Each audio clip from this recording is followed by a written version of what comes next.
You ever see a grown woman try to ban an 82-year-old man from his own family's grocery store?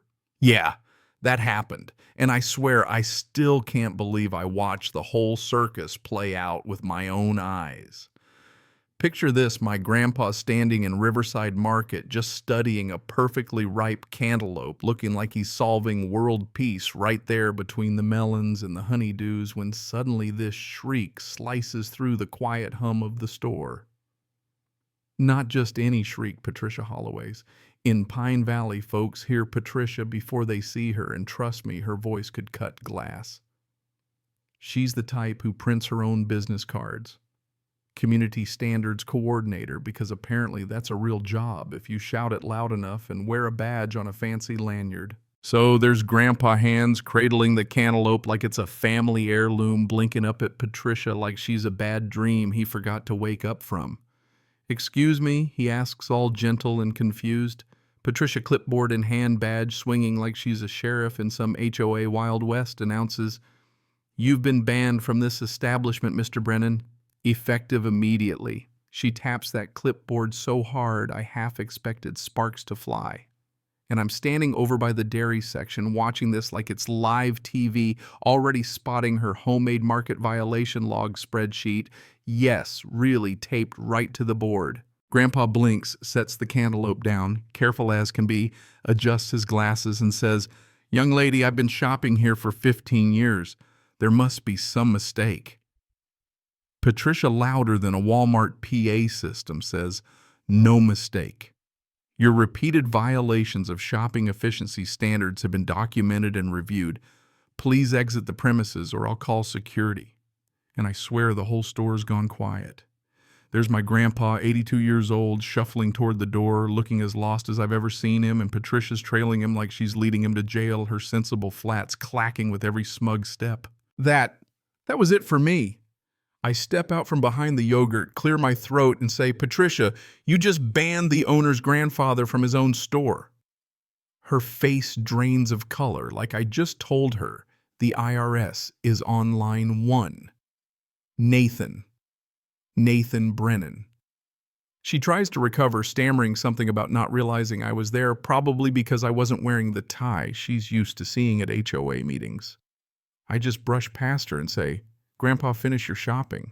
Patricia was just leaving. But Patricia Holloway, well, back down isn't in her vocabulary.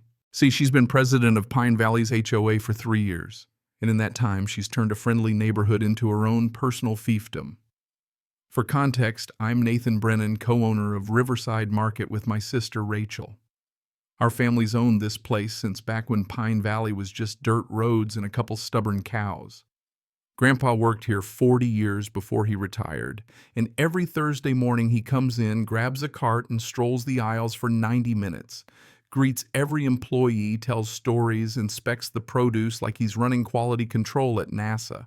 But about 6 weeks ago, Patricia decided my grandpa was her new hobby.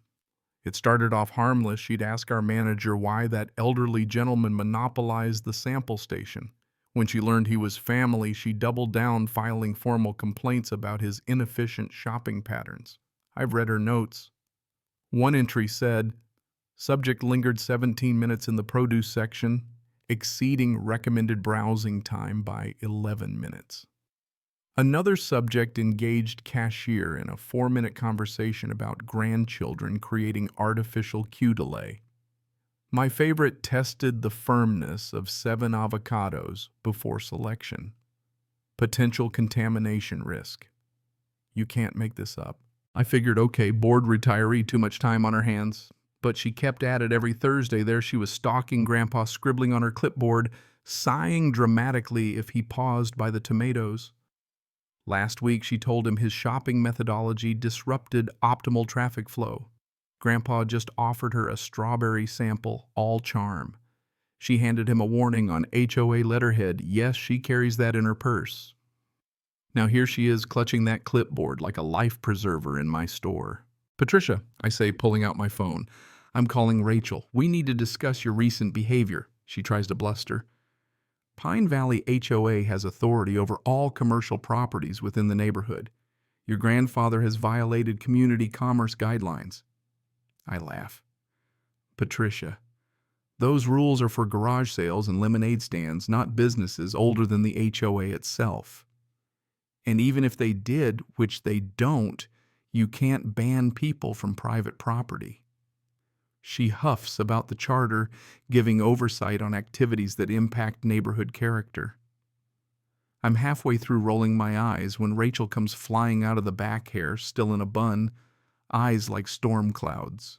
Let me get this straight, Rachel says, voice all sweet. Poison, you've been stalking our grandfather, documenting his fruit picking. And now you're banning him from his own grocery store. Patricia tries to say she's just monitoring compliance with community standards.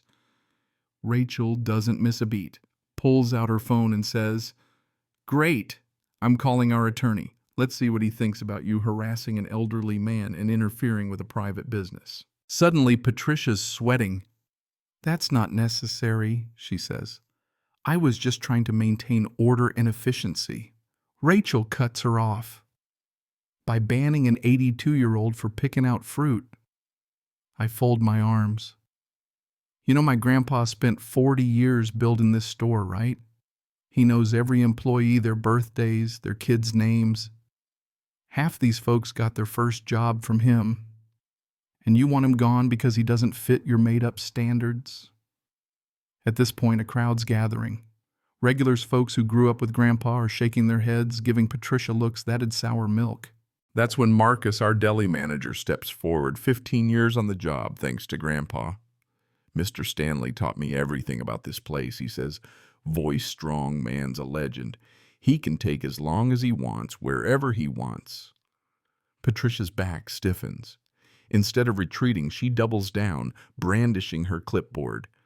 This is exactly the problem. Favoritism, the old boys club. The HOA exists to ensure fair and equal treatment. Rachel cuts her off, voice rising. Fair and equal? Like when you find the Hendersons for their grandkids' bikes in the driveway? Or when you cited Mr. Kim for rose bushes 2 inches too high? I raise a hand to stop the list. Here's what's happening. Patricia, you're leaving. You stop harassing Grandpa or I'll trespass you from the property. Patricia draws herself up, all righteous indignation. You can't do that. I shop here. I have rights. I open our lease agreement on my phone, show her the clause. We reserve the right to refuse service to anyone disrupting business, harassing customers, especially the elderly. That's disruption. Patricia sputters. This is discrimination, Rachel shoots back. No, this is called consequences, something you apparently don't believe in. Patricia turns on her heel, storms out clipboard, clutched like a medieval shield, promising to call an emergency HOA meeting. What she didn't know was half the board shops here and loves Grandpa. Sure enough, her emergency meeting is a disaster. She rolls in with a 20-slide PowerPoint commercial entity overreach in residential zones, complete with grainy security footage of Grandpa loitering in the produce. She doesn't get 5 minutes in before Helen Patterson, the treasurer, interrupts Patricia. That's Mr. Stanley. He got my daughter her first job at 16. Are you seriously asking us to ban him from his own family store? Patricia tries to rally. It's not personal, it's about standards. But board member James cuts her off. Only person disrupting anything is you. I've seen you follow Mr. Stanley with that clipboard. It's creepy. The vote unanimous. They throw out her community commerce guidelines, then vote to issue a formal apology to our family. Patricia's just sitting there white-knuckled as the board goes around telling stories how Grandpa helped them, hired their kids, donated to local causes. But it gets better. Patricia works as an office manager for a local real estate firm. Her boss, Janet Morrison, just happens to be a Riverside Market regular and saw the whole scene. Later that week, Janet pulls me aside. I've put Patricia on administrative leave. This isn't the first complaint, but it's the last straw. I can't have someone who bullies old folks representing my company. Instead of sulking, we flipped the script, launched Stanley Brennan Appreciation Week. Grandpa's favorite foods on sale, a photo display showing his journey from young produce clerk to community legend. People wrote in with stories, employees put together a tribute video. Local news ran a segment, HOA president attempts to ban elderly man from family store. Patricia's face front and center, not looking her best. Story goes viral, folks share their own HOA nightmares, and soon Patricia is Pine Valley slang for petty tyrant. The next HOA meeting packed wall to wall. The board votes 47-3 to remove Patricia as president. Only her and her two loyal stooges vote her way. Her face falls, clipboard slipping from her hands. This is all because of that old man and his family, she cries. They turned everyone against me. Helen, calm as ever, says, no, Patricia. You did that the second you thought your rules mattered more than decency. News cameras caught her storming out, arms full of HOA paperwork, refusing to answer questions. Next day, fired from her job, Janet releases a statement. We can't employ someone whose values don't match ours.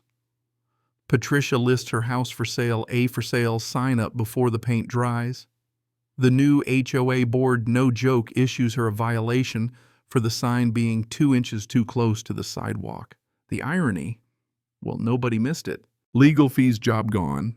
House sold for $30,000 under asking just to get out fast. Patricia's losses stacked up. Her termination even complicated her unemployment. Last anyone saw her, she was at her house, closing, tears streaking her face as she signed the paperwork, clutching that clipboard. The attorney, another loyal customer, smiled and said, Mr. Stanley asked me to pass along a message, no hard feelings. Patricia sobbed, ran out, and left her prized clipboard behind. So you tell me, was justice served, or was it just karma finally catching up? Drop your wildest HOA story or your take on what real community standards should be down in the comments. And hey, if you believe in standing up for family, for decency, or just for the right to pick out a good cantaloupe in peace, share your story, hit like, and let's remind the Patricias of the world what real neighborliness looks like.